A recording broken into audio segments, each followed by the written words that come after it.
মধ্যপ্রাচ্যে শান্তি প্রতিষ্ঠার পথ খুঁজতে মিশরের শারম আল শেখে অনুষ্ঠিত বিশ্বনেতাদের সম্মেলনে ঘটেছে এক ভিন্নধর্মী ঘটনা। গম্ভীর কূটনৈতিক আলোচনার ফাঁকে তুরস্কের প্রেসিডেন্ট রিসেপ তাইয়েপ এরদোয়ান ইতালির প্রধানমন্ত্রী জর্জিয়া মেলোনিকে ধূমপান ছাড়ার পরামর্শ দেন। সোমবার অনুষ্ঠিত বৈঠকের এক অনানুষ্ঠানিক পর্বে এরদোয়ান বলেন, আমি দেখলাম আপনি যখন বিমান থেকে নামলেন আপনাকে দারুণ লাগছিল, কিন্তু আপনার ধূমপানের অভ্যাসটা ছাড়তে হবে।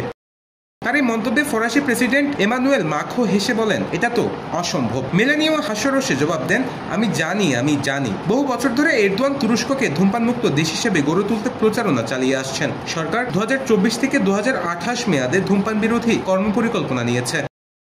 গুরুতর রাজনৈতিক আলোচনার মাঝেও এই বন্ধুত্বপূর্ণ সংলাপ বৈঠকের এক হালকা দিক উন্মোচন করেছে, যা এখন সামাজিক যোগাযোগ মাধ্যমের ভাইরাল একটি ইস্যু। নিউজ ডেস্ক, প্রতিদিনের কাগজ।